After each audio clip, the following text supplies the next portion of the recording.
guess we'll ask tonight. So, like Bryce, I am now unfortunately in the cat club with my fiance. Unfortunately, it wasn't necessarily my choice. In fact, I was almost late tonight to feed this little motherfucker.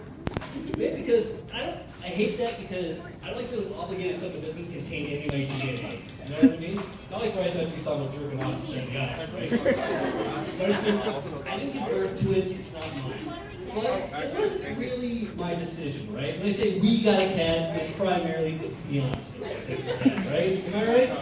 Well, let's see if we can hear that. So, you know, because it whittles down over time, right? It's like, oh, we'll get a cat. Okay, we'll get a cat by next Christmas. We got a wedding, we got vacations, we don't want to get tied down to this kind of thing. Okay, no problem. And a week goes by. So I talked to landlords, and we totally get a cat. When we're ready. When we're ready, we can get that cat. Yeah, no problem. Okay, so let's look it up. 6 months? Okay, no problem. Then I come home, there's a fucking cat on the coffee table. Where there's no books before.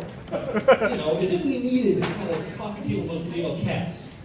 And when questioned about it, it's just, you know, we can look at it, you know, when you got time, we can check out the breeds, see what's going to work, you know, just so we're prepared. Okay, so this is going to be a couple of weeks now. Okay, I get this, how this is.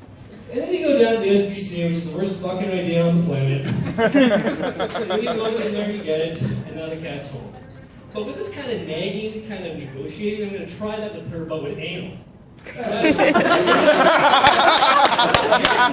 maybe, okay, wait a week, a couple months, okay. Put some lube, put a magazine on the counter. And when I finally wear her down, she'll finally put that strap on for me. So.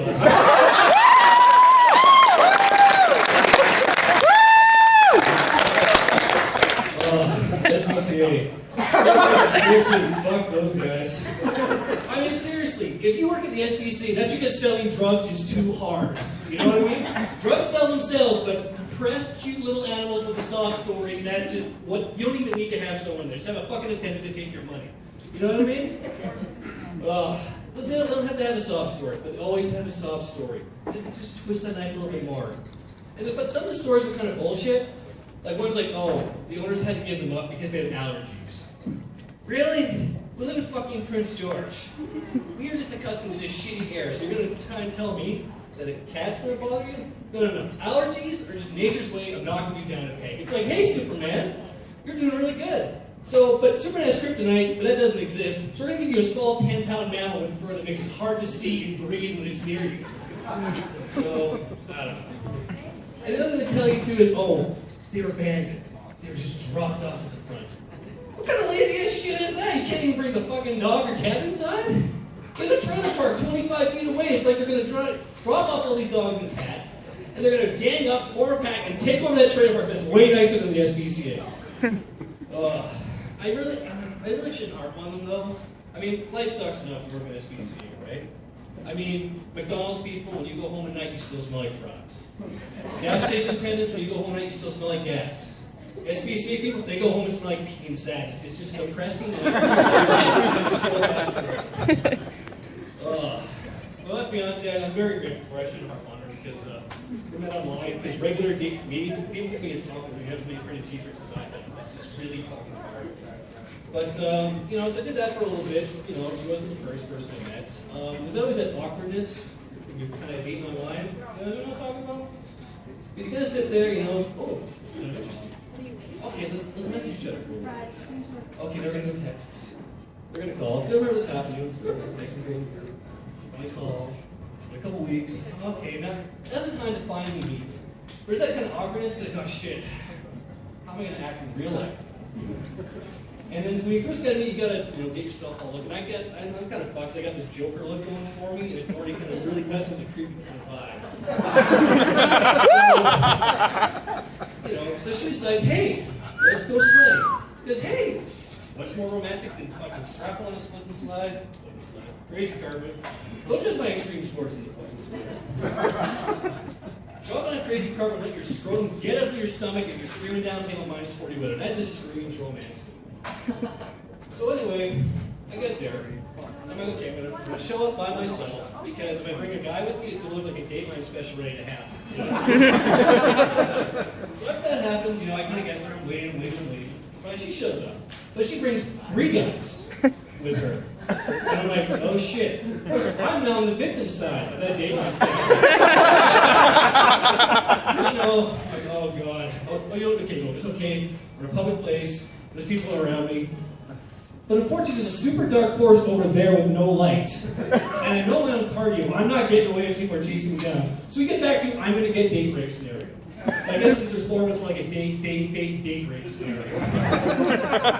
But still, I would take that any day of the week over going to the clubs. I fucking hate the generator. Can I get a round of applause? Like, seriously. Like, it's already bad enough that it's the best bar in Prince George, which is like being the least retarded kid with Down syndrome. Okay, we got the divided line here.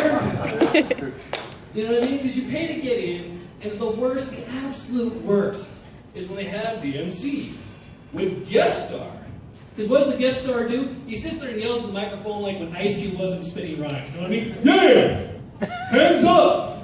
Generator! You're like, shut the fuck up. This is totally worth my $10 cover. Thank you for that.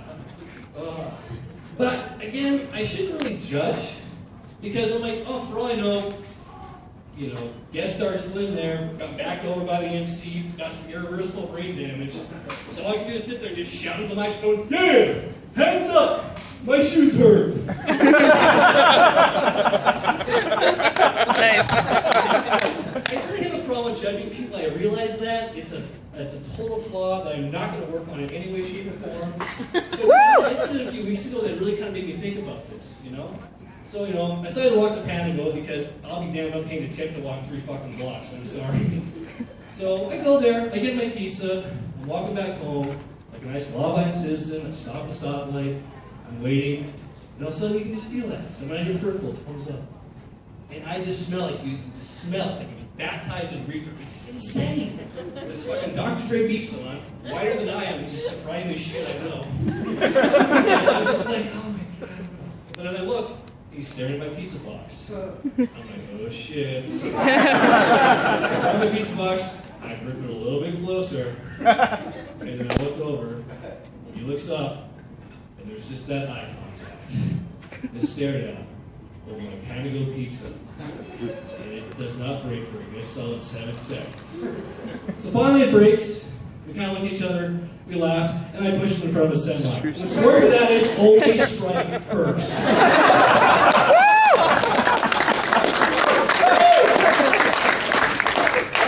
So I go home with my victory pizza, I sit down on the couch in the ass groove, and I turn on the TV. And I'm flipping through the channels, and a show came on that I cannot believe exists. It's called Bet on Your Baby. And at first I was really disappointed because I flipped to it. But it's not like a seedy underground basement with pitch blackness and they're just seedy guys with cigarettes and lots of money just betting on these kids in a fight club with a rack. You know, it's a fucking... Has anyone seen this show? Good. Everyone here's got good taste. It's really good to see. Let me explain the concept to you. You're basically betting on how much of a fuck up your kid is going to be. They're like, all right, we got some money in the line here. Little Trevor's going to go in the room where we have different stacks of different colored blocks. And we told him, hey Trevor, don't knock over the other ones. And then we're going to leave unattended, except for the cameraman.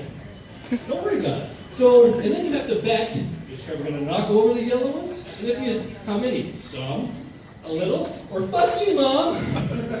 So, and then they present, that's how it works. And then they watch, and then, hey, if they guess right, hey, you win the prize money. But, and if you don't win, you don't get anything. But I think that's not enough of a deterrent. You know what I mean? Like, really, like, if you're not winning money you already have, it's kind of, no, it doesn't work for me. I think the real biggest loser that night should have, like, a real shitty prize, you know? Like, that kid gets taken for him, and use his bait on to catch a predator. Fuck that child actor shit. Just completely have...